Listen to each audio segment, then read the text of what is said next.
बोलो विष्णु भगवान की जय। बोलो राधा रानी की जय। राधे राधे दोस्तों, आज हम आपको चिड़ा और चिड़े की कहानी सुनाते हैं। इस कहानी को कार्तिक पूर्णिमा के अगले दिन पड़वा को पढ़ते हैं।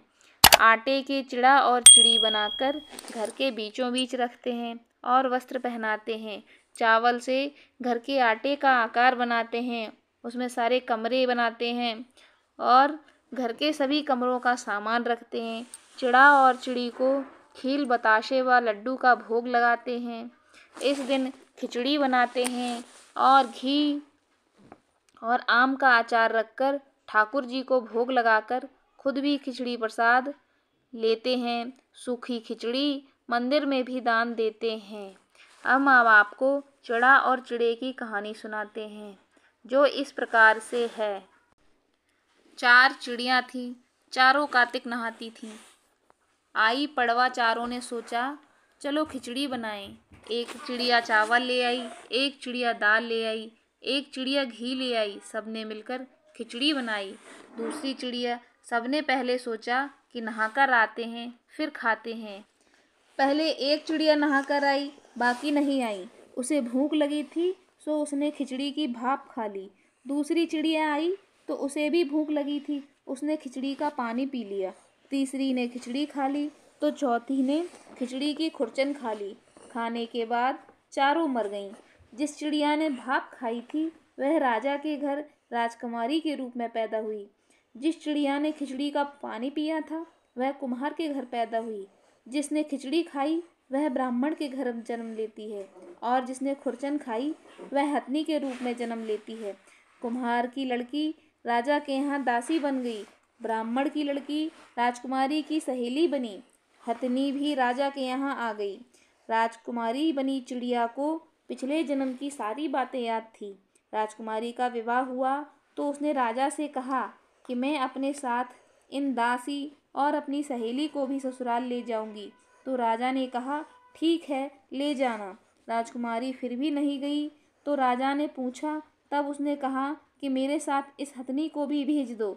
लेकिन हथनी जाने को उठी ही नहीं। तब राजकुमारी उसके कान में पिछले जन्म की सारी बातें कह देती है,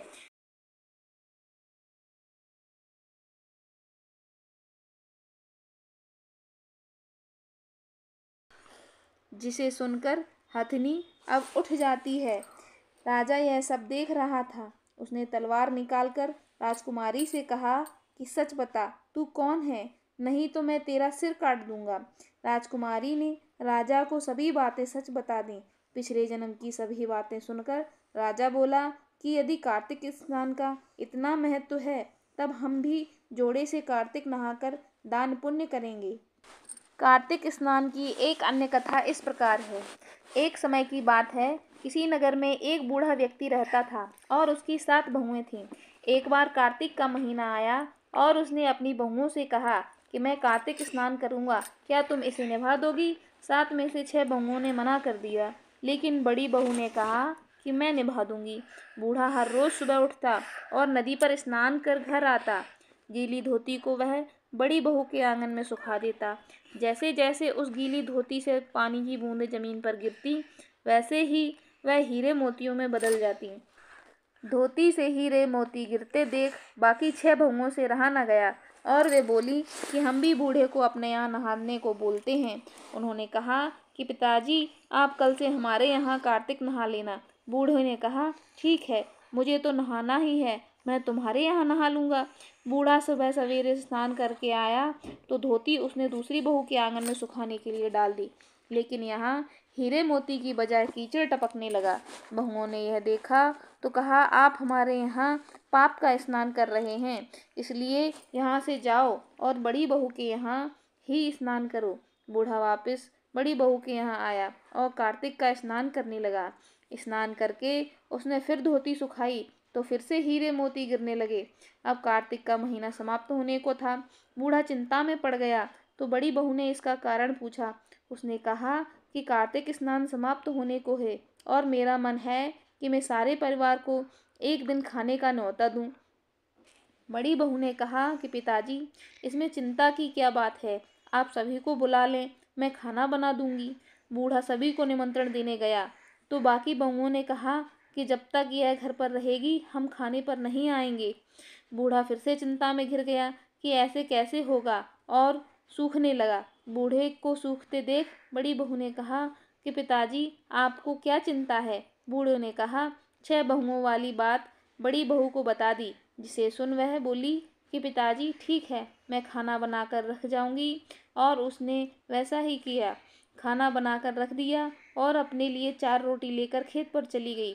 इधर 6 बहुओं ने खाना खा लिया, लेकिन जाने से पहले बाकी बचे खाने में कंकड़ पत्थर डाल गईं कि बड़ी बहू आएगी तो परेशान होगी। इधर खेत में बैठकर बड़ी बहू कहने लगी कि राम जी की चिड़िया, राम जी का खेत, चुग लो चिड़िया भर भर पेट। मेरे ससुर ने मेरे घर में जगह दी है और मैंने खेत में चिड़ियों को बाजरा डालकर वह घर आई तो बूढ़ा फिर से उदास बैठा था। उसने फिर पूछा कि यह उदासी क्यों, सब ठीक ठाक निपट गया ना। वह बोला कि हाँ, सब ठीक निपट गया, लेकिन वह तेरी देवरानियाँ बाकी बचे खाने में कंकड़ पत्थर और मिट्टी डाल गईं। बहू ने कहा कि कोई बात नहीं पिताजी, मैं तो अपने लिए 4 रोटी फिर बना लूँगी।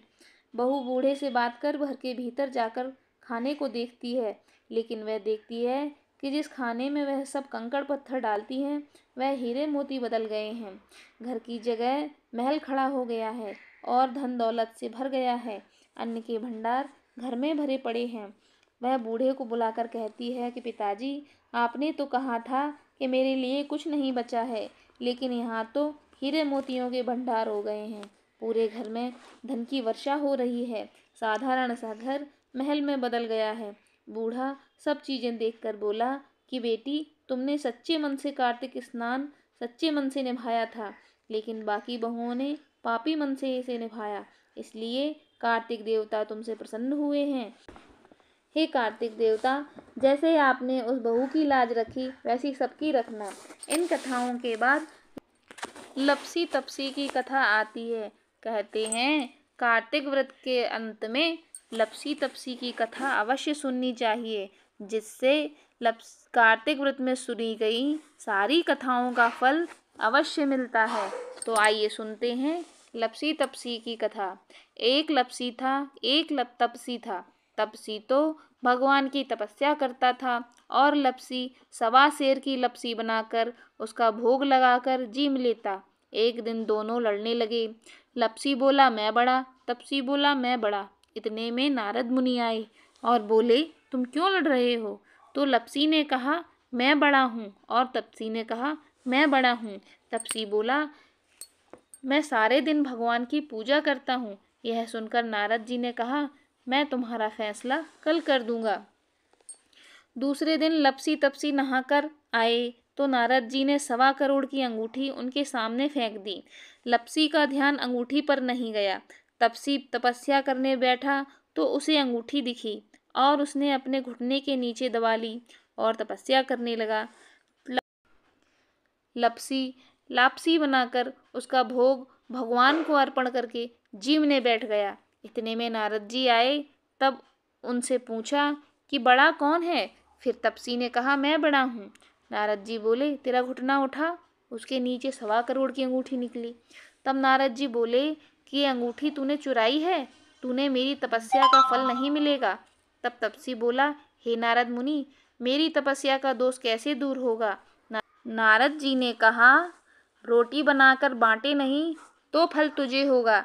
ब्राह्मण जिमाकर दक्षिणा नहीं दे तो फल तुझे होगा।